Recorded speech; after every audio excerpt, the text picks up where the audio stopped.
Guy de Maupassant, Bel Ami. Première partie, chapitre 1. Quand la caissière lui eut rendu la monnaie de sa pièce de 100 sous, Georges Duroy sortit du restaurant. Comme il portait beau par nature et par pose d'ancien sous-officier, il cambra sa taille, frisa sa moustache d'un geste militaire et familier, et jeta sur les dîneurs attardés un regard rapide et circulaire, un de ces regards de jolis garçons qui s'étendent comme des coups d'épervier. Les femmes avaient levé la tête vers lui, 3 petites ouvrières, une maîtresse de musique entre 2 âges, mal peignée, négligée, coiffée d'un chapeau toujours poussiéreux et vêtue toujours d'une robe de travers, et 2 bourgeoises avec leurs maris, habitués de cette gargote à prix fixe. Lorsqu'il fut sur le trottoir, il demeura un instant immobile, se demandant ce qu'il allait faire. On était au 28 juin, et il lui restait juste en poche 3 francs 40 pour finir le mois. Cela représentait 2 dîners sans déjeuner ou 2 déjeuners sans dîner, au choix. Il réfléchit que les repas du matin étant de 22 sous, au lieu de 30 que coûtait ceux du soir, il lui resterait, en se contentant des déjeuners, 1 franc 20 centimes de boni, ce qui représentait encore 2 collations, au pain et au saucisson, plus 2 bocs sur le boulevard. C'était là sa grande dépense et son grand plaisir des nuits. Et il se mit à descendre la rue Notre-Dame de Lorette. Il marchait ainsi qu'au temps où il portait l'uniforme des hussards, la poitrine bombée, les jambes un peu entr'ouvertes, comme s'il venait de descendre de cheval. Et il avançait brutalement dans la rue pleine de monde, heurtant les épaules, poussant les gens pour ne point se déranger de sa route. Il inclinait légèrement sur l'oreille son chapeau à haute forme, se défraîchit, et battait le pavé de son talon. Il avait l'air de toujours défier quelqu'un, les passants, les maisons, la ville entière, par chic de beaux soldats tombés dans le civil. Quoique habillé d'un complet de 60 francs, il gardait une certaine élégance tapageuse, un peu commune, réelle cependant. Grand, bien fait, blond, d'un blond châtain vaguement roussi, avec une moustache retroussée qui semblait mousser sur sa lèvre, des yeux bleus, clairs, troués d'une pupille toute petite, des cheveux frisés naturellement, séparés par une raie au milieu du crâne, il ressemblait bien au mauvais sujet des romans populaires. C'était une de ces soirées d'été où l'air manque dans Paris. La ville, chaude comme une étuve, paraissait suer dans la nuit étouffante. Les égouts soufflaient par leurs bouches de granit leurs haleines empestées, et les cuisines souterraines jetaient à la rue par leurs fenêtres basses les miasmes infâmes des eaux de vaisselle et des vieilles sauces. Les concierges en manches de chemise, à cheval sur des chaises de paille, fumaient la pipe sous des portes cochères et les passants allaient d'un pas accablé, le front nu, le chapeau à la main. Quand Georges Duroy parvint au boulevard, il s'arrêta encore, indécis sur ce qu'il allait faire. Il avait envie maintenant de gagner les Champs-Élysées et l'avenue du Bois de Boulogne pour trouver un peu d'air frais sous les arbres. Mais un désir aussi le travaillait, celui d'une rencontre amoureuse. Comment se présenterait-elle? Il n'en savait rien. Mais il l'attendait depuis 3 mois, tous les jours, tous les soirs. Quelquefois, cependant, grâce à sa belle mine et à sa tournure galante, il volait par-ci par-là un peu d'amour, mais il espérait toujours plus et mieux. La poche vide et le sang bouillant, il s'allumait au contact des rôdeuses qui murmurent à l'angle des rues « Venez-vous chez moi, joli garçon ?» Mais il n'osait les suivre, ne les pouvant payer. Et il attendait aussi autre chose, d'autres baisers, moins vulgaires. Il aimait cependant les lieux où grouillent les filles publiques, leurs bals, leurs cafés, leurs rues. Il aimait les coudoyer, leur parler, les tutoyer, flairer leurs parfums violents, se sentir près d'elles. C'étaient des femmes, enfin, des femmes d'amour. Il ne les méprisait point du mépris inné des hommes de famille. Il tourna vers la Madeleine et suivit le flot de foule qui coulait, accablé par la chaleur. Les grands cafés, pleins de monde, débordaient sur les trottoirs, étalant leur public de buveurs sous la lumière éclatante et crue de leurs devantures illuminées. Devant eux, sur de petites tables carrées ou rondes, les verres contenaient des liquides rouges, jaunes, verts, bruns, de toutes les nuances, et dans l'intérieur des carafes on voyait briller les gros cylindres transparents de glace qui refroidissaient la belle eau claire. Duroy avait ralenti sa marche et l'envie de boire lui séchait la gorge.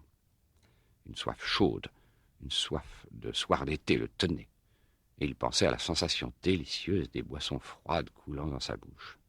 Mais s'il buvait seulement 2 bocs dans la soirée, adieu le maigre souper du lendemain, et il les connaissait trop, les heures affamées de la fin du mois. Il se dit Il faut que je gagne 10 heures et je prendrai mon boc à l'américain. Nom d'un chien que j'ai soif tout de même. » Et il regardait tous ces hommes attablés, buvant, tous ces hommes qui pouvaient se désaltérer tant qu'il leur plaisait. Il allait, passant devant les cafés d'un air crâne et gaillard, et il jugeait d'un coup d'œil, à la mine, à l'habit, ce que chaque consommateur devait porter d'argent sur lui. Et une colère l'envahissait contre ces gens assis et tranquilles. En fouillant leurs poches, on trouverait de l'or, de la monnaie blanche et des sous. En moyenne, chacun devait avoir au moins 2 louis. Ils étaient bien une centaine au café. 100 fois 2 louis font 4000 francs. Il murmurait « Les cochons !» tout en se dandinant avec grâce. S'il avait pu en tenir un au coin d'une rue, dans l'ombre bien noire, il lui aurait tordu le cou, ma foi, sans scrupule, comme il faisait aux volailles des paysans au jour de grandes manœuvres. Et il se rappelait ces 2 années d'Afrique, la façon dont il rançonnait les Arabes dans les petits postes du Sud, et un sourire cruel et gai passa sur ses lèvres, au souvenir d'une escapade qui avait coûté la vie à 3 hommes de la tribu des Ouled Alan, et qui leur avait valu, à ses camarades et lui, 20 poules, 2 moutons et de l'or, et de quoi rire pendant 6 mois. On n'avait jamais trouvé les coupables, qu'on n'avait guère cherché d'ailleurs, l'Arabe étant un peu considéré comme la proie naturelle du soldat. À Paris, c'était autre chose. On ne pouvait pas marauder gentiment, sabre au côté, revolver au poing, loin de la justice civile, en liberté. Il se sentait au cœur tous les instincts du sous-off lâché en pays conquis. Certes, il les regrettait, ces 2 années de désert. Quel dommage de n'être pas resté là-bas. Mais voilà, il avait espéré mieux en revenant. Et maintenant, ah oui, c'était du propre maintenant. Il faisait aller sa langue dans sa bouche avec un petit claquement, comme pour constater la sécheresse de son palais. La foule glissait autour de lui, exténuée, lente, et il pensait toujours « Tas de brutes, tous ces imbéciles-là ont des sous dans le gilet !» Il bousculait les gens de l'épaule et sifflotait des airs joyeux. Des messieurs heurtés se retournaient en grognant. Des femmes prononçaient « En voilà un animal !» Il passa devant le vaudeville et s'arrêta en face du café américain, se demandant s'il n'allait pas prendre son boc, tant la soif le torturait. Avant de se décider, il regarda l'heure aux horloges lumineuses au milieu de la chaussée. Il était 9h15. Il se connaissait. Dès que le verre plein de bière serait devant lui, il l'avalerait. Que ferait-il ensuite jusqu'à 11h? Il passa. « J'irai jusqu'à la Madeleine, se dit-il, et je reviendrai tout doucement. » Comme il arrivait au coin de la place de l'Opéra, il croisa un gros jeune homme dont il se rappela vaguement avoir vu la tête quelque part. Il se mit à le suivre en cherchant dans ses souvenirs et répétant à mi-voix « Où diable ai-je connu ce particulier-là » Il fouillait dans sa pensée sans parvenir à se le rappeler. Puis tout d'un coup, par un singulier phénomène de mémoire, le même homme lui apparut moins gros, plus jeune, vêtu d'un uniforme de hussard. Il s'écria tout haut « Tiens, Forestier !» Et allongeant le pas, il alla frapper sur l'épaule du marcheur. L'autre se retourna, le regarda, puis dit « Qu'est-ce que vous me voulez, monsieur ?» Duroy se mit à rire. « Tu ne me reconnais pas? Georges Duroy, du 6e hussard. » Forestier tendit les 2 mains. « Ah, mon vieux, comment vas-tu? »« Très bien, et toi? »« Oh, moi, pas trop. Figure-toi que j'ai une poitrine de papier mâché maintenant. Je tousse 6 mois sur 12, à la suite d'une bronchite que j'ai attrapée à Bougival, l'année de mon retour à Paris, voici 4 ans maintenant. »« Tiens, tu as l'air solide pourtant. » Et Forestier, prenant le bras de son ancien camarade, lui parla de sa maladie, lui raconta les consultations, les opinions et les conseils des médecins, la difficulté de suivre leurs avis dans sa position. On lui ordonnait de passer l'hiver dans le Midi, mais le pouvait-il? Il était marié et journaliste dans une belle situation. « Je dirige la politique à la Vie française. Je fais le Sénat au Salut et de temps en temps des chroniques littéraires pour La Planète. Voilà, j'ai fait mon chemin. » Duroy surpris le regardait. Il était bien changé, bien mûri. Il avait maintenant une allure, une tenue, un costume d'homme posé, sûr de lui, et un ventre d'homme qui dîne bien. Autrefois, il était maigre, mince et souple, étourdi, casseur d'assiettes, tapageur et toujours en train. En 3 ans, Paris en avait fait quelqu'un de tout autre, de gros et de sérieux, avec quelques cheveux blancs sur les tempes, bien qu'il n'eût pas plus de 27 ans. Forestier demanda « Où vas-tu » Duroy répondit « Nulle part, je fais un tour avant de rentrer. »« Eh bien, veux-tu m'accompagner à la Vie française, où j'ai des épreuves à corriger? Puis nous irons prendre un boc ensemble. »« Je te suis. » Ils se mirent à marcher en se tenant par le bras, avec cette familiarité facile qui subsiste entre compagnons d'école et entre camarades de régiment. « Qu'est-ce que tu fais à Paris ?» dit Forestier. Duroy haussa les épaules. « Je crève de faim, tout simplement. Une fois mon temps fini, j'ai voulu venir ici pour faire fortune, ou plutôt pour vivre à Paris. Et voilà 6 mois que je suis employé au bureau du chemin de fer du Nord à 1500 francs par an, rien de plus. » Forestier murmura. « Bigre, ça n'est pas gras. »« Ah, je te crois. Comment veux-tu que je m'en tire ? Je suis seul, je ne connais personne, je ne peux me recommander à personne. Ce n'est pas la bonne volonté qui me manque, mais les moyens. » Son camarade le regarda des pieds à la tête en homme pratique qui juge un sujet, puis il prononça d'un ton convaincu. « Vois-tu, mon petit, tout dépend de l'aplomb ici. Un homme un peu malin devient plus facilement ministre que chef de bureau. Il faut s'imposer et non pas demander. Mais comment diable n'as-tu pas trouvé mieux qu'une place d'employé au Nord ?» Duroy reprit. « J'ai cherché partout, je n'ai rien découvert. Mais j'ai quelque chose en vue en ce moment. On m'offre d'entrer comme écuyer au manège pèlerin. Là, j'aurai, au bas mot, 3000 francs. » Forestier s'arrêta net. « Ne fais pas ça, c'est stupide, quand tu devrais gagner 10 000 francs. Tu te fermes l'avenir, du coup. Dans ton bureau, au moins, tu es caché, personne ne te connaît. Tu peux en sortir si tu es fort et faire ton chemin. Mais une fois écuyer, c'est fini. C'est comme si tu étais maître d'hôtel dans une maison où tout Paris va dîner. Quand tu auras donné des leçons d'équitation aux hommes du monde ou à leurs fils, ils ne pourront plus s'accoutumer à te considérer comme leur égal. » Il se tut, réfléchit quelques secondes, puis demanda. « Es-tu bachelier ?»« Non, j'ai échoué 2 fois. Ben, ça ne fait rien du moment que tu as poussé tes études jusqu'au bout. Si on parle de Cicéron ou de Tibère, tu sais à peu près ce que c'est. »« Oui, à peu près. Bon, personne n'en sait davantage, à l'exception d'une vingtaine d'imbéciles qui ne sont pas fichus de se tirer d'affaire. Ça n'est pas difficile de passer pour fort, va. Le tout est de ne pas se faire pincer en flagrant délit d'ignorance. On manœuvre, on esquive la difficulté, on tourne l'obstacle, et on colle les autres au moyen d'un dictionnaire.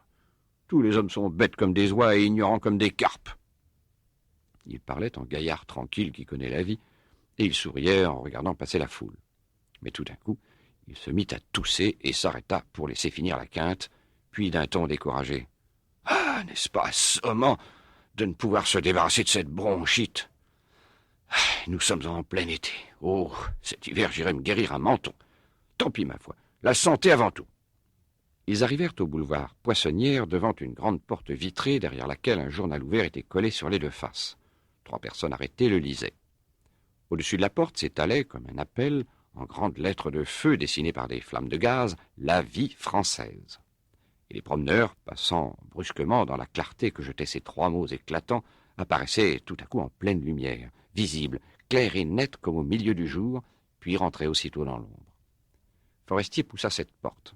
« Entre, dit-il. » Duroy entra, monta un escalier luxueux et sale que toute la rue voyait, parvint dans une antichambre, dont les 2 garçons de bureau saluèrent son camarade, puis s'arrêta dans une sorte de salon d'attente, poussiéreux et fripé, tendu de faux velours d'un vert pisseux, criblé de taches et rongé par endroits, comme si des souris l'eussent grignoté.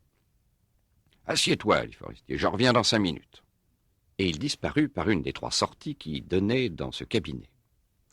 Une odeur étrange, particulière, inexprimable, l'odeur des salles de rédaction, flottait dans ce lieu. Duroy demeurait immobile, un peu intimidé, surpris surtout. De temps en temps, des hommes passaient devant lui en courant, entraient par une porte et partis par l'autre, avant qu'il eût le temps de les regarder. C'étaient tantôt des jeunes gens, très jeunes, l'air affairé, tenant à la main une feuille de papier qui palpitait au vent de leur course, tantôt des ouvriers compositeurs dont la blouse de toile tachée d'encre laissait voir un col de chemise bien blanc et un pantalon de drap pareil à celui des gens du monde. Et ils portaient avec précaution des bandes de papier imprimées, des épreuves fraîches, tout humides. Quelquefois un petit monsieur entrait, vêtu avec une élégance trop apparente, la taille trop serrée dans la redingote, la jambe trop moulée sous l'étoffe, le pied étreint dans un soulier trop pointu, quelques reporters mondains apportant les échos de la soirée. D'autres encore arrivaient graves, importants, coiffés de hauts chapeaux à bord plat, comme si cette forme les eût distingués du reste des hommes. Forestier reparut, tenant par le bras un grand garçon maigre de 30 à 40 ans, en habit noir et en cravate blanche, très brun, la moustache roulée en pointes aiguës, et qui avait l'air insolent et content de lui. Forestier lui dit « Adieu, cher maître !» L'autre lui serra la main. « Au revoir, mon cher !» Et il descendit l'escalier en sifflotant, la canne sous le bras. Duroy demanda « Qui est-ce » ? « C'est Jacques Rival, tu sais, le fameux chroniqueur, le duelliste. Il vient de corriger ses épreuves. Garin, Montel et lui sont les 3 premiers chroniqueurs d'esprit et d'actualité que nous ayons à Paris. Ils gagnent ici 30 000 francs par an pour 2 articles par semaine. » Et comme ils s'en allaient, ils rencontrèrent un petit homme à longs cheveux, gros, d'aspect malpropre, qui montait les marches en soufflant. Forestier salua très bas. « Norbert de Varenne, dit-il, le poète, l'auteur des Soleils morts. Encore un homme dans les grands prix. Chaque conte qu'il nous donne coûte 300 francs, et les plus longs n'ont pas 200 lignes. Mais entrons au napolitain, je commence à crever de soif. » Dès qu'ils furent assis devant la table du café, Forestier cria « 2 bocs !» et il avala le sien d'un seul trait, tandis que Duroy buvait la bière à lente gorgée, la savourant et la dégustant comme une chose précieuse et rare. Son compagnon se taisait, semblait réfléchir, puis tout d'un coup « Pourquoi n'essaierais-tu pas du journalisme ?» L'autre, surpris, le regarda, puis il dit « Mais c'est que je n'ai jamais rien écrit. »« Bah, on essaie, on commence. Moi, je pourrais t'employer, aller me chercher des renseignements, à faire des démarches et des visites. Tu aurais au début 250 francs et tes voitures payées. Veux-tu que j'en parle au directeur ? » ?»« Mais certainement que je veux bien. Alors fais une chose. Viens dîner chez moi demain. J'ai 5 ou 6 personnes seulement. Le patron, M. Walter, sa femme, Jacques Rival et Norbert de Varenne, que tu viens de voir, plus une amie de Madame Forestier. Est-ce entendu ? » Duroy hésitait, rougissant, perplexe. Il murmura enfin « C'est que je n'ai pas de tenue convenable. » Forestier fut stupéfait. « Tu n'as pas d'habit ? Bigre, voilà une chose indispensable. Pourtant, à Paris, vois-tu, il vaudrait mieux n'avoir pas de lit que pas d'habit. » Puis tout à coup, fouillant dans sa poche de gilet, il en tira une pincée d'or, prit 2 louis, les posa devant son ancien camarade et d'un ton cordial et familier. « Oh, tu me rendras ça quand tu pourras. Loue, achète au mois, en donnant un compte, les vêtements qu'il te faut. Enfin, arrange-toi. Mais viens dîner à la maison demain, 7h30, 17 rue Fontaine. » Duroy, troublé, ramassait l'argent en balbutiant. « Tu es trop aimable, je te remercie bien. Sois certain que je n'oublierai pas. » L'autre l'interrompit. « Allons, c'est bon. Encore un boc, n'est-ce pas ?» Et il cria. « Garçon, 2 bocs. » Puis, quand il les eurent bu, le journaliste demanda. « Veux-tu flâner un peu, là, pendant 1 heure ?»« Certainement. » Et ils se remirent en marche vers la Madeleine. « Qu'est-ce que nous ferions bien ?» demanda Forestier. « On prétend qu'à Paris, un flâneur peut toujours s'occuper. Ce n'est pas vrai. Moi, quand je veux flâner le soir, je ne sais jamais où aller. Un tour au bois n'est amusant qu'avec une femme, et on n'en a pas toujours une sous la main. Les cafés-concerts peuvent distraire mon pharmacien et son épouse, mais pas moi. Alors, quoi faire? Rien. Il devrait y avoir ici un jardin d'été, comme le parc Monceau, ouvert la nuit, où on entendrait de la très bonne musique en buvant des choses fraîches sous les arbres. Ce ne serait pas un lieu de plaisir, mais un lieu de flâne, et on paierait cher pour entrer afin d'attirer les jolies dames. On pourrait marcher dans des allées bien sablées, éclairées à la lumière électrique, et s'asseoir quand on voudrait pour écouter la musique de près ou de loin. Nous avons eu à peu près ça autrefois chez Musard, mais avec un goût de bastringue et trop d'air de danse. Pas assez d'étendue, pas assez d'ombre, pas assez de sombre. Il faudrait un très beau jardin, très vaste. Ça serait charmant. Où veux-tu aller ? Duroy, perplexe, ne savait que dire. Enfin, il se décida. Je ne connais pas les Folies Bergères. J'y ferai volontiers un tour. Son compagnon s'écria. Les Folies Bergères, bigre, nous y cuirons comme dans une rôtissoire. Enfin, soit, c'est toujours drôle. Et ils pivotèrent sur leurs talons pour gagner la rue du Faubourg-Montmartre. La façade illuminée de l'établissement jetait une grande lueur dans les 4 rues qui se joignent devant elle. Une file de fiacres attendait la sortie. Forestier entrait. Duroy l'arrêta. « Nous oublions de passer au guichet ?» L'autre répondit d'un ton important. « Avec moi, on ne paie pas. » Quand il s'approcha du contrôle, les 3 contrôleurs le saluèrent. Celui du milieu lui tendit la main. Le journaliste demanda. « Avez-vous une bonne loge ?»« Mais certainement, monsieur Forestier. » Il prit le coupon qu'on lui tendait, poussa la porte matelassée, à battants garnis de cuir, et ils se trouvèrent dans la salle. Une vapeur de tabac voilait un peu, comme un très fin brouillard, les parties lointaines, la scène et l'autre côté du théâtre. Et s'élevant sans cesse, en minces filets blanchâtres, de tous les cigares et de toutes les cigarettes que fumaient tous ces gens, cette brume légère montait toujours, s'accumulait au plafond, et formait sous le large dôme, autour du lustre, autour de la galerie du premier chargé de spectateurs, un ciel ennuagé de fumée.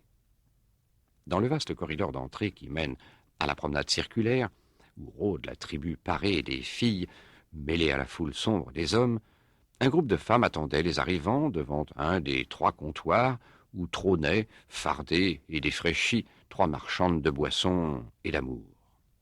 Les hautes glaces, derrière elles, reflétaient leur dos et les visages des passants. Forestier ouvrait les groupes, avançait vite, en homme qui a droit à la considération. Il s'approcha d'une ouvreuse. « La loge 17, dit-il. « Par ici, monsieur. » Et on les enferma dans une petite boîte en bois, découverte, tapissée de rouge, et qui contenait 4 chaises de même couleur, si rapprochées qu'on pouvait à peine se glisser entre elles. Les 2 amis s'assirent, et, à droite comme à gauche, suivant une longue ligne arrondie aboutissant à la scène par les 2 bouts, une suite de cases semblables contenait des gens assis également, et dont on ne voyait que la tête et la poitrine.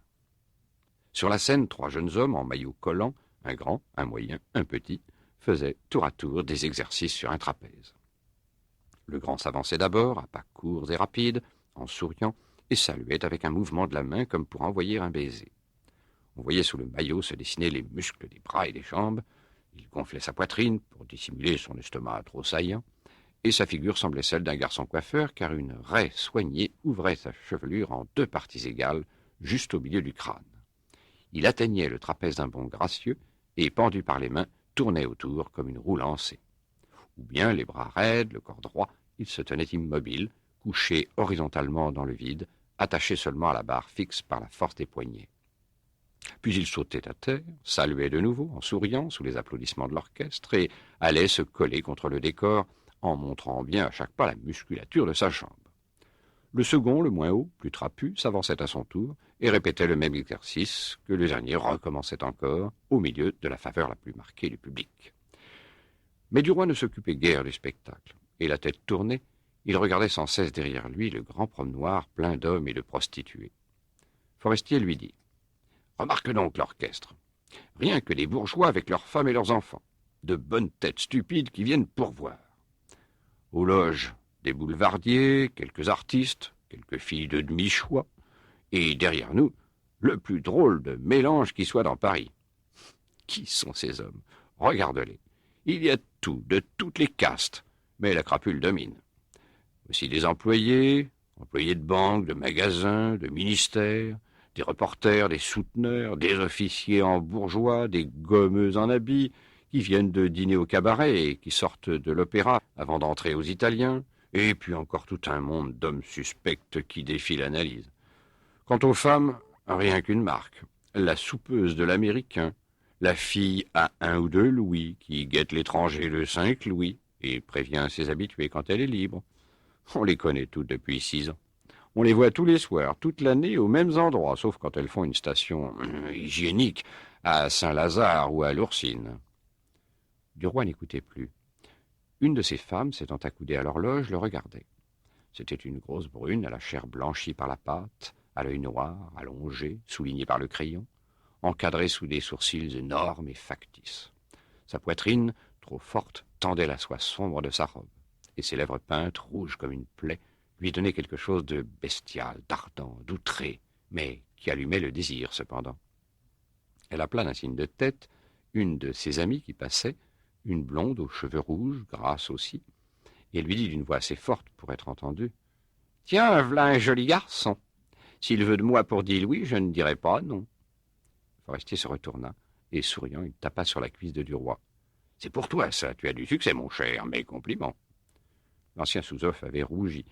Il tâtait, d'un mouvement machinal du doigt, les 2 pièces d'or dans la poche de son gilet. Le rideau s'était baissé. L'orchestre maintenant jouait une valse. Duroy dit « Si nous faisions un tour dans la galerie ?»« Comme tu voudras. » Ils sortirent et furent aussitôt entraînés dans le courant des promeneurs. Pressés, poussés, serrés, ballottés, ils allaient, ayant devant les yeux un peuple de chapeaux. et les filles, deux par deux, passaient dans cette foule d'hommes, la traversaient avec facilité, glissaient entre les coudes, entre les poitrines, entre les dos, comme si elles eussent été bien chez elles, bien à l'aise, à la façon des poissons dans l'eau, au milieu de ce flot de mâles. Duroy, ravi, se laissait aller, buvait avec ivresse, l'air vicié par le tabac, par l'odeur humaine et les parfums des drôlesses. Mais Forestier suait, soufflait, toussait. « Allons au jardin, dit-il. » Et, tournant à gauche, ils pénétrèrent dans une espèce de jardin couvert que de grandes fontaines de mauvais goût rafraîchissaient. Sous des ifs et des tuyas en caisse, des hommes et des femmes buvaient sur des tables de zinc. « Encore un boc ?» demanda Forestier. « Oui, volontiers. » Ils s'assirent en regardant passer le public. De temps en temps, une rôdeuse s'arrêtait, puis demandait avec un sourire banal « M'offrez-vous quelque chose, monsieur ?» Et comme Forestier répondait « Un verre d'eau à la fontaine !» Elle s'éloignait en murmurant « Va donc, mufle !» Mais la grosse brune, qui s'était appuyée tout à l'heure derrière la loge des deux camarades, reparut, marchant arrogamment, le bras passé sous celui de la grosse blonde. Cela faisait vraiment une belle paire de femmes, bien assorties.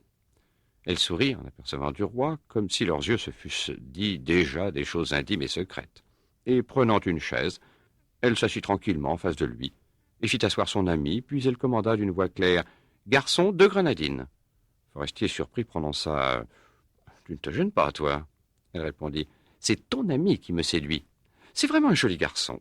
Je crois qu'il me ferait faire des folies. » Duroy, intimidé, ne trouvait rien à dire.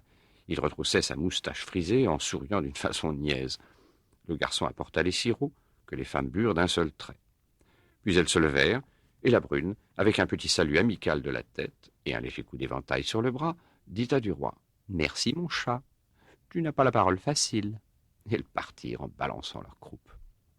Alors Forestier se mit à rire. « Ah, dis donc, mon vieux, sais-tu que tu as vraiment du succès auprès des femmes? Il faut soigner ça. Ça peut te mener loin. » Il se tut une seconde, puis reprit avec ce ton rêveur des gens qui pensent tout haut. « Ah, c'est encore par elle qu'on arrive le plus vite. » Et comme Duroy souriait toujours sans répondre, il demanda « Est-ce que tu restes encore? Moi, je vais rentrer, j'en ai assez. » L'autre murmura « Oui, je reste encore un peu, il n'est pas tard. » Forestier se leva. « Eh bien alors, adieu. À demain, n'oublie pas, 17h rue Fontaine, 7h30. » « C'est entendu, à demain. Merci. » Ils se serrèrent la main, et le journaliste s'éloigna. Dès qu'il eut disparu, Duroy se sentit libre, et de nouveau il tâta joyeusement les 2 pièces d'or dans sa poche. Puis, se levant, il se mit à parcourir la foule qu'il fouillait de l'œil. Il les aperçut bientôt, les 2 femmes, la blonde et la brune, qui voyageaient toujours de leur allure fière de mendiantes à travers la cohue des hommes. Il alla droit sur elles, et quand il fut tout près, il n'osa plus. La brune lui dit « As-tu retrouvé ta langue ?» Il balbutia « Parbleu !» sans parvenir à prononcer autre chose que cette parole. Ils restaient debout, tous les 3, arrêtés, arrêtant le mouvement du promenoir, formant un remous autour d'eux. Alors tout à coup elle demanda « Viens-tu chez moi ?» Et lui, frémissant de convoitise, répondit brutalement « Oui, mais je n'ai qu'1 louis dans ma poche. » Elle sourit avec indifférence « Ça ne fait rien. » Et elle prit son bras en signe de possession. Comme il sortait, il songeait qu'avec les autres 20 francs, il pourrait facilement se procurer, en location, un costume de soirée pour le lendemain. Chapitre 2. Monsieur Forestier, s'il vous plaît. Au 3e, la porte à gauche. Le concierge avait répondu cela d'une voix aimable, où apparaissait une considération pour son locataire. Et Georges Duroy monta l'escalier. Il était un peu gêné, intimidé, mal à l'aise.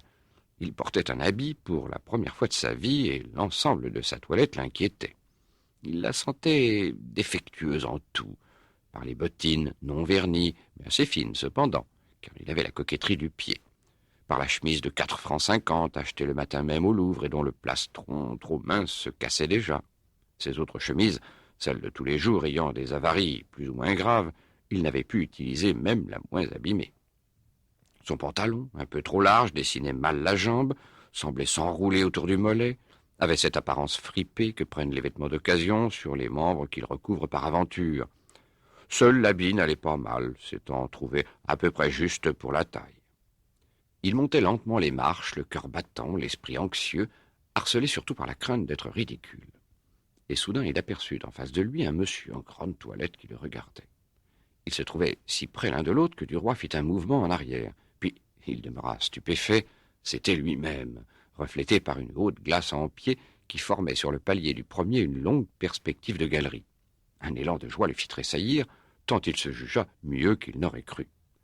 N'ayant chez lui que son petit miroir à barbe, il n'avait pu se contempler entièrement, et comme il n'y voyait que fort mal les diverses parties de sa toilette improvisée, il s'exagérait les imperfections, s'affolait à l'idée d'être grotesque. Mais voilà qu'en s'apercevant brusquement dans la glace, il ne s'était même pas reconnu. Il s'était pris pour un autre, pour un homme du monde, qu'il avait trouvé fort bien, fort chic au premier coup d'œil. Et maintenant, se regardant avec soin, il reconnaissait que, vraiment, l'ensemble était satisfaisant. Alors il s'étudia, comme font les acteurs, pour apprendre leur rôle. Il se sourit, se tendit la main, fit des gestes, exprima des sentiments, l'étonnement, le plaisir, l'approbation, et il chercha les degrés du sourire et les intentions de l'œil pour se montrer galant auprès des dames, leur faire comprendre qu'on les admire et qu'on les désire. Une porte s'ouvrit dans l'escalier. Il eut peur d'être surpris et se mit à monter fort vite avec la crainte d'avoir été vu minaudant ainsi par quelque invité de son ami. En arrivant au second étage, il aperçut une autre glace et il ralentit sa marche pour se regarder passer. Sa tournure lui parut vraiment élégante. Il marchait bien, et une confiance immodérée en lui-même emplit son âme. Certes, il réussirait avec cette figure-là et son désir d'arriver, et la résolution qu'il se connaissait et l'indépendance de son esprit. Il avait envie de courir, de sauter en gravissant le dernier étage. Il s'arrêta devant la troisième glace, frisa sa moustache d'un mouvement qui lui était familier, ôta son chapeau pour rajuster sa chevelure, et murmura à mi-voix, comme il faisait souvent, « Voilà une excellente invention. » Puis, tendant la main vers le timbre, il sonna. La porte s'ouvrit presque aussitôt, et il se trouva en présence d'un valet en habit noir, grave, rasé, si parfait de tenue, que Duroy se troubla de nouveau sans comprendre d'où lui venait cette vague émotion. D'une inconsciente comparaison, peut-être, entre la coupe de leurs vêtements. Ce laquais, qui avait des souliers vernis, demanda, en prenant le pardessus que Duroy tenait sur son bras par peur de montrer les taches, « Qui dois-je annoncer ?» Il jeta le nom derrière une porte soulevée dans un salon où il fallait entrer. Mais Duroy, tout à coup perdant son aplomb, se sentit perclus de crainte, haletant. Il allait faire son premier pas dans l'existence attendue, rêvée. Il s'avança pourtant. Une jeune femme blonde était debout qui l'attendait, toute seule, dans une grande pièce bien éclairée et pleine d'arbustes, comme une serre. Il s'arrêta tout à fait déconcerté. Quelle était cette dame qui souriait? Puis il se souvint que Forestier était marié, et la pensée que cette jolie blonde élégante devait être la femme de son ami acheva de l'effarer. Il balbutia. « Madame, je suis... » Elle lui tendit la main. « Je le sais, monsieur. Charles m'a raconté votre rencontre d'hier soir, et je suis très heureuse qu'il ait eu la bonne inspiration de vous prier de dîner avec nous aujourd'hui. » Il rougit jusqu'aux oreilles, ne sachant plus que dire. Et il se sentait examiné, inspecté, les pieds à la tête, pesé, jugé. Il avait envie de s'excuser, d'inventer une raison pour expliquer les négligences de sa toilette, mais il ne trouva rien, et n'osa pas toucher à ce sujet difficile.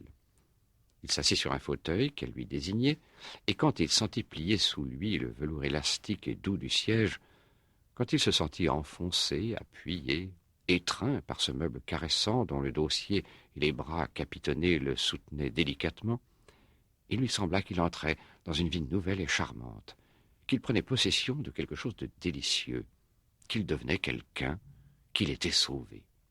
Et il regarda Madame Forestier, dont les yeux ne l'avaient point quitté.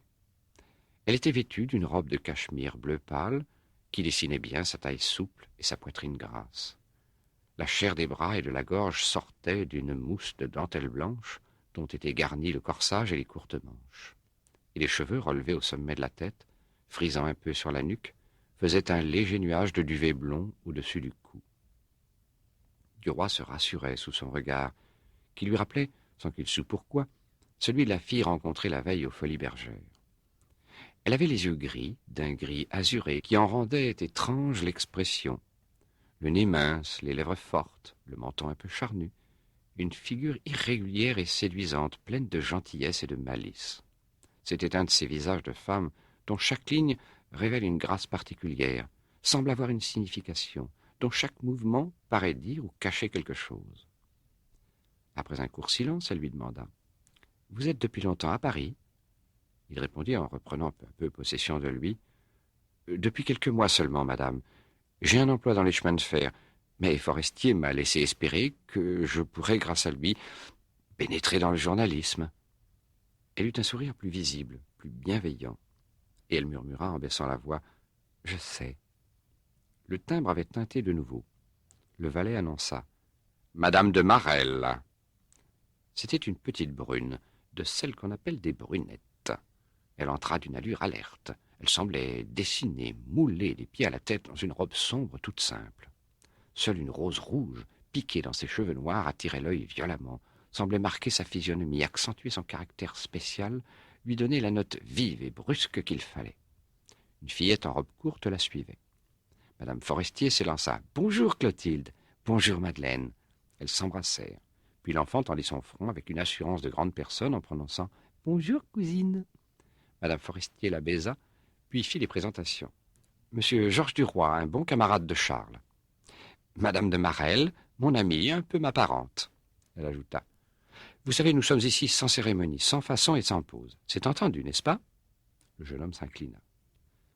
Mais la porte s'ouvrit de nouveau et un petit gros monsieur, court et rond, parut, donnant le bras à une grande et belle femme, plus haute que lui, beaucoup plus jeune, de manière distinguée et d'allure grave.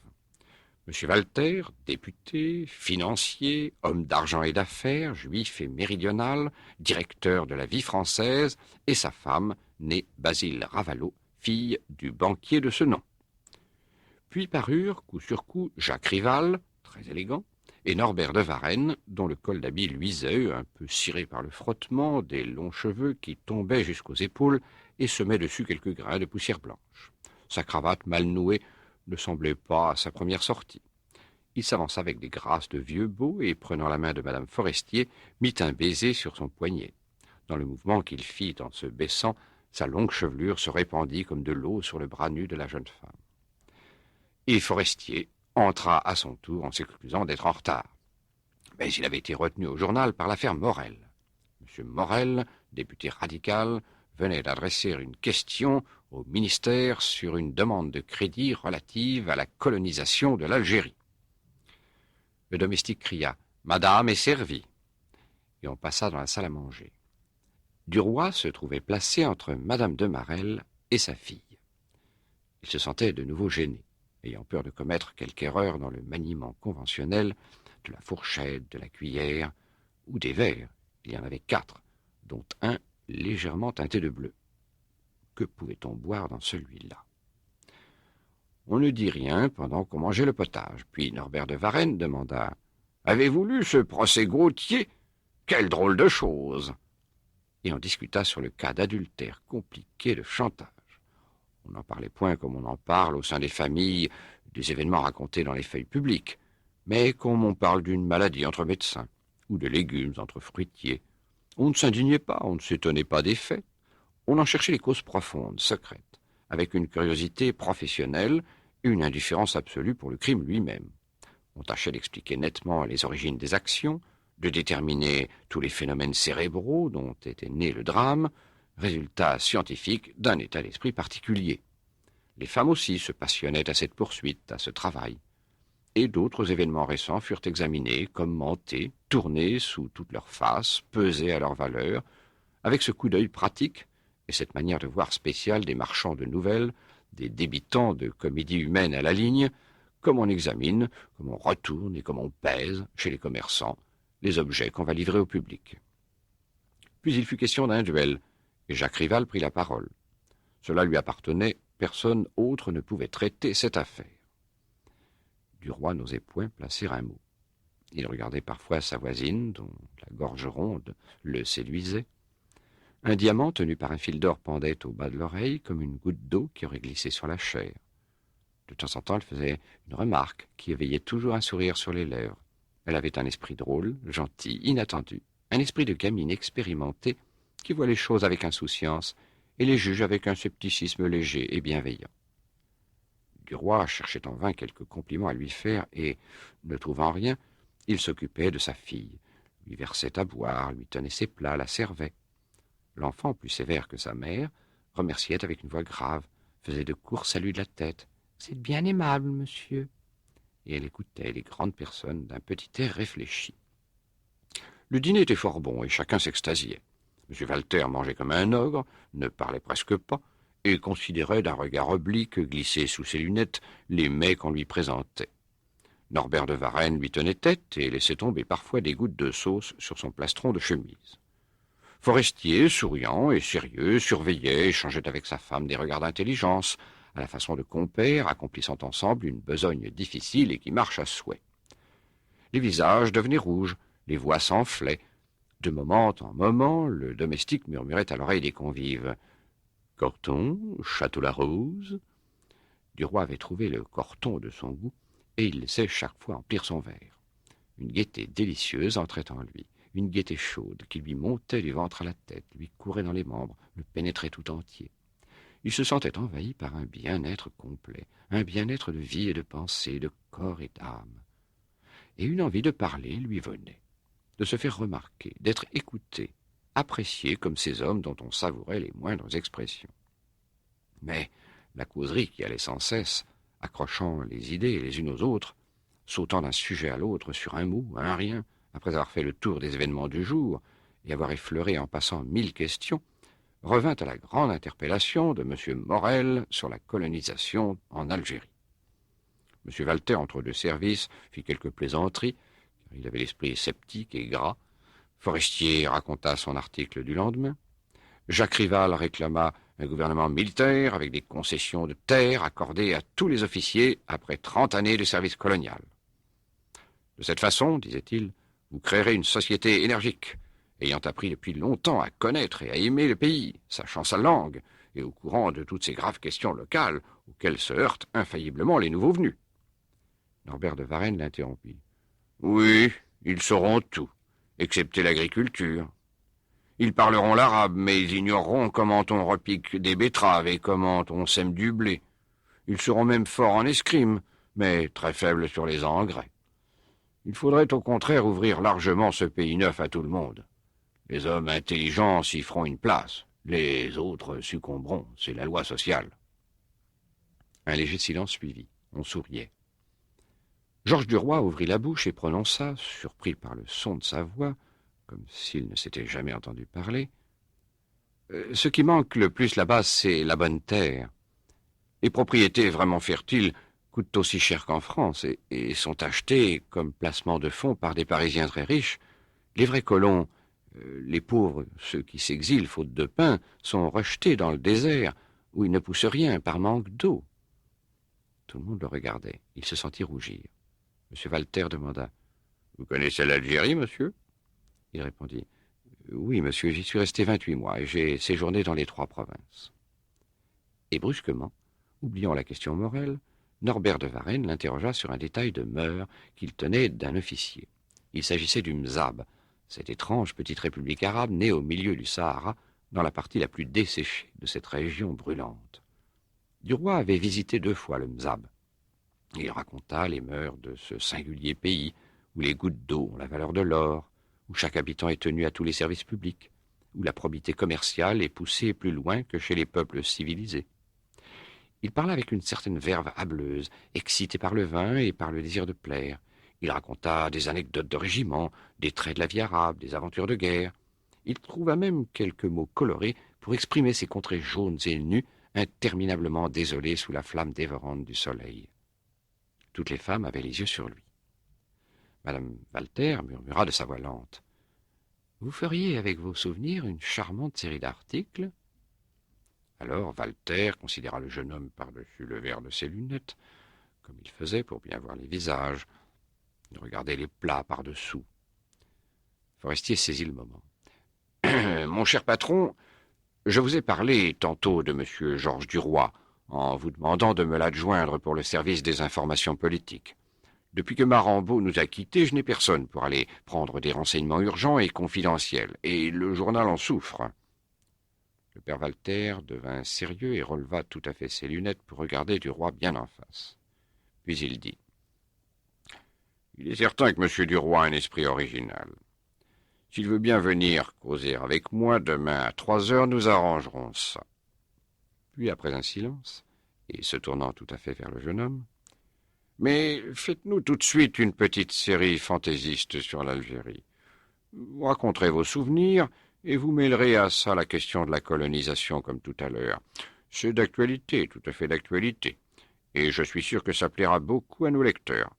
Mais dépêchez-vous, il me faut le premier article pour demain ou après-demain pendant qu'on discute à la Chambre, afin d'amorcer le public. » Madame Walter ajouta avec cette grâce sérieuse qu'elle mettait en tout et qui donnait un air de faveur à ses paroles.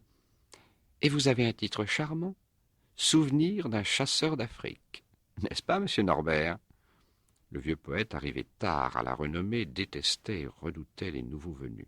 Il répondit d'un air sec. « Oui, excellent, à condition que la suite soit dans la note, car c'est là la grande difficulté, la note juste, ce qu'en musique on appelle le ton. » Madame Forestier couvrait Duroy d'un regard protecteur et souriant, d'un regard de connaisseur qui semblait dire « Toi, tu arriveras ». Madame de Marelle s'était à plusieurs reprises tournée vers lui, et le diamant de son oreille tremblait sans cesse, comme si la fine goutte d'eau allait se détacher et tomber. La petite fille demeurait immobile et grave, la tête baissée sur son assiette. Mais le domestique faisait le tour de la table, versant dans les verres bleus du vin de Johannisberg, et Forestier portait un toast en saluant M. Walter, à la longue prospérité de la vie française. Tout le monde s'inclina vers le patron, qui souriait, et Duroy, gris de triomphe, but d'un trait. Il aurait vidé de même une barrique entière, lui semblait-il. Il aurait mangé un bœuf, étranglé un lion. Il se sentait dans les membres une vigueur surhumaine, dans l'esprit une résolution invincible et une espérance infinie. Il était chez lui maintenant, au milieu de ces gens. Il venait d'y prendre position, d'y conquérir sa place.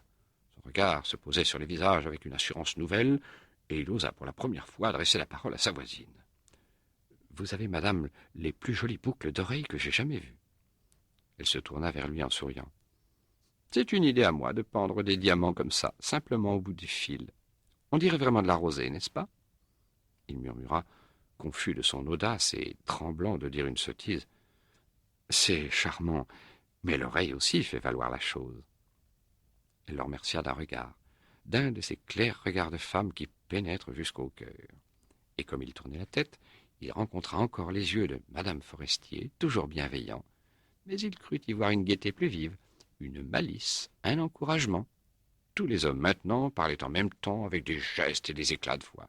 On discutait le grand projet du chemin de fer métropolitain. Le sujet ne fut épuisé qu'à la fin du dessert, chacun ayant une quantité de choses à dire sur la lenteur des communications dans Paris, les inconvénients des tramways, les ennuis des omnibus et la grossièreté des cochers de fiacre. Puis on quitta la salle à manger pour aller prendre le café. Duroy, par plaisanterie, offrit son bras à la petite fille. Elle le remercia gravement et se haussa sur la pointe des pieds pour arriver à poser la main sur le coude de son voisin. En entrant dans le salon, il eut de nouveau la sensation de pénétrer dans une serre. De grands palmiers ouvraient leurs feuilles élégantes dans les quatre coins de la pièce, montaient jusqu'au plafond, puis s'élargissaient en jets d'eau. Des deux côtés de la cheminée, des caoutchoucs, ronds comme des colonnes, étageaient l'une sur l'autre leurs longues feuilles d'un vert sombre. Et sur le piano, deux arbustes inconnus, ronds et couverts de fleurs, l'un tout rose et l'autre tout blanc, avaient l'air de plantes factices, invraisemblables, trop belles pour être vraies. L'air était frais et pénétré d'un parfum vague, doux, qu'on aurait pu définir, dont on ne pouvait dire le nom. Et le jeune homme, plus maître de lui, considéra avec attention l'appartement. Il n'était pas grand, rien n'attirait le regard en dehors des arbustes, aucune couleur vive ne frappait, mais on se sentait à son aise dedans, on se sentait tranquille, reposé. Il enveloppait doucement, il plaisait, mettait autour du corps quelque chose comme une caresse.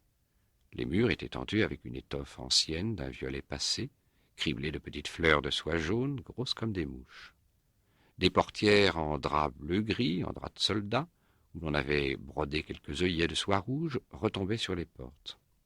Et les sièges, de toutes les formes, de toutes les grandeurs, éparpillés au hasard dans l'appartement, chaises longues, fauteuils énormes ou minuscules, poufs et tabourets, étaient recouverts de soie Louis XVI ou de beau velours d'Utrecht, fond crème à dessin grenat.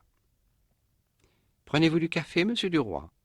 Et madame Forestier lui tendait une tasse pleine, avec ce sourire ami qui ne quittait point sa lèvre. « Oui, madame, je vous remercie. » Il reçut la tasse, et comme il se penchait, plein d'angoisse, pour cueillir avec la pince d'argent un morceau de sucre dans le sucrier que portait la petite fille, la jeune femme lui dit à mi-voix: « Faites donc votre cour à madame Walter. » Puis elle s'éloigna avant qu'il eût pu répondre un mot. Il but d'abord son café, qu'il craignait de laisser tomber sur le tapis, puis, l'esprit plus libre, il chercha un moyen de se rapprocher de la femme de son nouveau directeur et d'entamer une conversation. Tout à coup, il s'aperçut qu'elle tenait à sa main une tasse vide, et comme elle se trouvait loin d'une table, elle ne savait où la poser. Il s'élança. « Permettez, madame. »« Merci, monsieur. » Il emporta la tasse, puis il revint. « Si vous saviez, madame, quel bon moment m'a fait passer la vie française quand j'étais là-bas dans le désert. C'est vraiment le seul journal qu'on puisse lire hors de France, parce qu'il est plus littéraire, plus spirituel et moins monotone que tous les autres. On trouve de tout là-dedans. » Elle sourit avec une indifférence aimable et répondit gravement: « Monsieur Walter a eu bien du mal pour créer ce type de journal qui répondait à un besoin nouveau. » Et ils se mirent à causer. Il avait la parole facile et banale, du charme dans la voix, beaucoup de grâce dans le regard et une séduction irrésistible dans la moustache. Elle s'ébouriffait sur sa lèvre, crépue, frisée, jolie, d'un blond teinté de roux avec une nuance plus pâle dans les poils hérissés des bouts. Ils parlèrent de Paris, des environs, des bords de la Seine, des villes d'eau, des plaisirs de l'été, de toutes les choses courantes sur lesquelles on peut discourir indéfiniment, sans se fatiguer l'esprit. Puis, comme M. Norbert de Varenne s'approchait, un verre de liqueur à la main, Duroy s'éloigna par discrétion. Madame de Marelle, qui venait de causer avec Forestier, l'appela. « Eh bien, monsieur, dit-elle brusquement, vous vouliez donc tâter du journalisme ?» Alors il parla de ses projets en termes vagues, puis recommença avec elle la conversation qu'il venait d'avoir avec madame Walter. Mais, comme il possédait mieux son sujet, il s'y montra supérieur, répétant comme de lui des choses qu'il venait d'entendre.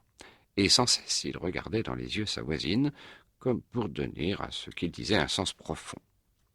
Elle lui raconta à son tour des anecdotes, avec un entrain facile de femme qui se sait spirituelle et qui veut toujours être drôle. Et, devenant familière, elle posait la main sur son bras, baissait la voix pour lui dire des riens, qui prenaient ainsi un caractère d'intimité. Il s'exaltait intérieurement à frôler cette jeune femme qui s'occupait de lui. Il aurait voulu tout de suite se dévouer pour elle, la défendre, montrer ce qu'il valait, et les retards qu'il mettait à lui répondre indiquaient la préoccupation de sa pensée. Mais tout à coup, sans raison, madame de Marelle appelait « Laurine !» et la petite fille s'en vint. « Assieds-toi là, mon enfant, tu aurais froid près de la fenêtre. » Et Duroy fut pris d'une envie folle d'embrasser la fillette, comme si quelque chose de ce baiser eût dû retourner à la mère. Il demanda d'un ton galant et paternel: « Voulez-vous me permettre de vous embrasser, mademoiselle ?» L'enfant leva les yeux sur lui d'un air surpris. Madame de Marelle dit en riant: « Réponds, réponds, je veux bien, monsieur, pour aujourd'hui, mais ce ne sera pas toujours comme ça. » Duroy, s'asseyant aussitôt, prit sur son genou Laurine, puis effleura des lèvres les cheveux ondés et fins de l'enfant. La mère s'étonna. « Tiens, elle ne s'est pas sauvée. C'est stupéfiant. Elle ne se laisse d'ordinaire embrasser que par les femmes. Vous êtes irrésistible, monsieur Duroy. » Il rougit sans répondre, et d'un mouvement léger, il balançait la petite fille sur sa jambe. Madame Forestier s'approcha et poussa un cri d'étonnement. « Tiens, voilà Laurine apprivoisée. Quel miracle !» Jacques Rival aussi s'en venait, un cigare à la bouche, et Duroy se leva pour partir, ayant peur de gâter par quelques mots maladroits la besogne faite, son œuvre de conquête commencée. Il salua, prit et serra doucement la petite main tendue des femmes, puis secoua avec force la main des hommes. Il remarqua que celle de Jacques Rival était sèche et chaude, et répondait cordialement à sa pression. Celle de Norbert de Varenne, humide et froide, et fuyait en glissant entre ses doigts. Celle du père Walter, froide et molle, sans énergie, sans expression. Celle de Forestier, grasse et tiède. Son ami lui dit à mi-voix: « Demain 3 heures, n'oublie pas. »« Oh non, ne crains rien. » Quand il se retrouva sur l'escalier, il eut envie de descendre en courant, tant sa joie était véhémente, et il s'élança, enjambant les marches 2 par 2. Mais tout à coup, il aperçut dans la grande glace du second étage un monsieur pressé qui venait en gambadant à sa rencontre, et il s'arrêta net, honteux, comme s'il venait d'être surpris en faute. Puis il se regarda longuement, émerveillé d'être vraiment aussi joli garçon.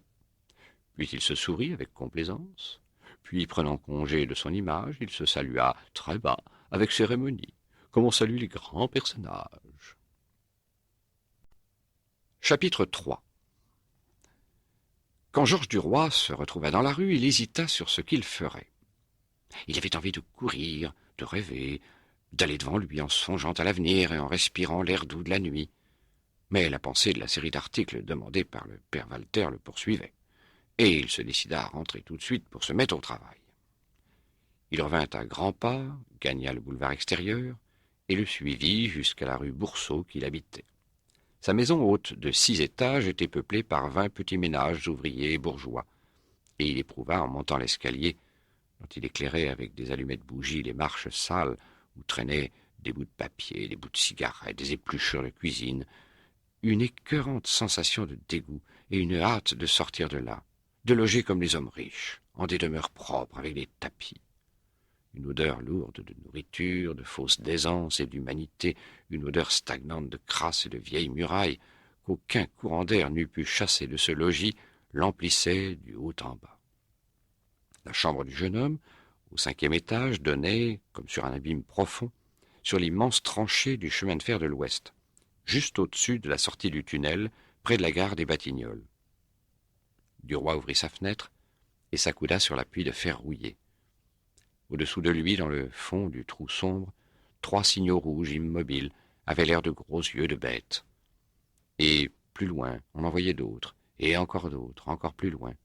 À tout instant, des coups de sifflet prolongés ou courts passaient dans la nuit, les uns proches, les autres à peine perceptibles, venus de là-bas, du côté d'Asnières.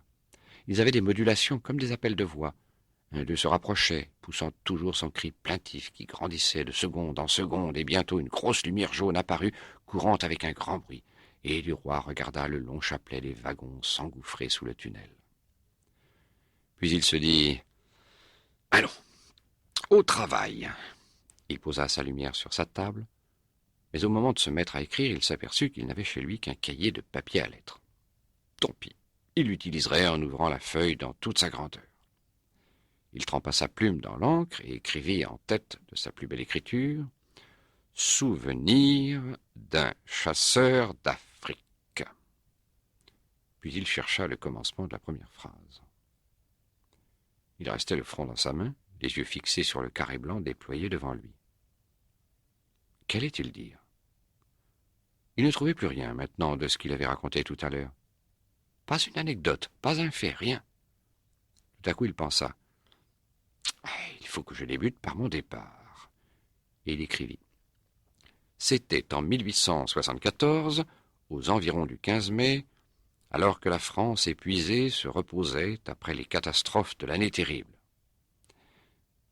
Et il s'arrêta net, ne sachant comment amener ce qui suivrait, son embarquement, son voyage, ses premières émotions. Après 10 minutes de réflexion, il se décida à remettre au lendemain la page préparatoire du début, et à faire tout de suite une description d'Alger. Et il traça sur son papier. Alger est une ville toute blanche, sans parvenir à énoncer autre chose. Il revoyait en souvenir la jolie cité claire, dégringolant comme une cascade de maisons plates du haut de sa montagne dans la mer, mais il ne trouvait plus un mot pour exprimer ce qu'il avait vu, ce qu'il avait senti. Après un grand effort, il ajouta « Elle est habitée en partie par des Arabes. » Puis il jeta sa plume sur la table et se leva. Sur son petit lit de fer, où la place de son corps avait fait un creux, il aperçut ses habits de tous les jours jetés là, vides, fatigués, flasques, vilains comme des hardes de la morgue. Et sur une chaise de paille, son chapeau de soie, son unique chapeau, semblait ouvert pour recevoir l'aumône. Ses murs, tendus d'un papier gris à bouquet bleu, avaient autant de taches que de fleurs, des taches anciennes, suspectes, dont on aurait pu dire la nature, bêtes écrasées ou gouttes d'huile, bouts de doigts graissés de pommade ou écume de la cuvette projetée pendant les lavages. Cela sentait la misère honteuse, la misère engarnie de Paris. Et une exaspération le souleva contre la pauvreté de sa vie. Il se dit qu'il fallait sortir de là tout de suite, qu'il fallait en finir dès le lendemain avec cette existence besogneuse. Une ardeur de travail l'ayant soudain ressaisi, il se rassit devant sa table et recommença à chercher des phrases pour bien raconter la physionomie étrange et charmante d'Alger, cette antichambre de l'Afrique mystérieuse et profonde, l'Afrique des Arabes vagabonds et des nègres inconnus, l'Afrique inexplorée et tentante, dont on nous montre parfois dans les jardins publics les bêtes invraisemblables qui semblaient créées pour des contes de fées, les autruches, ces poules extravagantes, les gazelles, ces chèvres divines, les girafes surprenantes et grotesques, les chameaux graves, les hippopotames monstrueux, les rhinocéros informes et les gorilles, ces frères effrayants de l'homme. Il sentait vaguement des pensées lui venir. Il les aurait dites peut-être, mais il ne les pouvait point formuler avec des mots écrits. Et son impuissance l'enfiévrant, il se leva de nouveau, les mains humides de sueur et le sang battant aux tempes. Et ses yeux étant tombés sur la note de sa blanchisseuse, montée le soir même par le concierge, il fut saisi brusquement par un désespoir éperdu. Toute sa joie disparut en une seconde avec sa confiance en lui et sa foi dans l'avenir. C'était fini. Tout était fini. Il ne ferait rien. Il ne serait rien. Il se sentait vide, incapable, inutile, condamné. Il retourna s'accouder à la fenêtre, juste au moment où un train sortait du tunnel avec un bruit subit et violent. Il s'en allait là-bas, à travers les champs et les plaines, vers la mer. Et le souvenir de ses parents entra au cœur de Duroy. Il allait passer près d'eux, ce convoi, à quelques lieues seulement de leur maison. Il la revit, la petite maison, au haut de la côte, dominant Rouen, et l'immense vallée de la Seine, à l'entrée du village de Canteleu. Son père et sa mère tenaient un petit cabaret, une guinguette, où les bourgeois des faubourgs venaient déjeuner le dimanche, à la belle vue. Ils auraient voulu faire de leur fils un monsieur et l'avaient mis au collège. Ses études finies et son baccalauréat manqué, il était parti pour le service avec l'intention de devenir officier, colonel, général, mais dégoûté de l'état militaire bien avant d'avoir fini ses 5 années, il avait rêvé de faire fortune à Paris. Il y était venu, son temps expiré, malgré les prières du père et de la mère, qui, leur songe envolé, voulaient le garder maintenant. À son tour, il espérait un avenir. Il entrevoyait le triomphe au moyen d'événements encore confus dans son esprit, qu'il saurait assurément faire naître et seconder.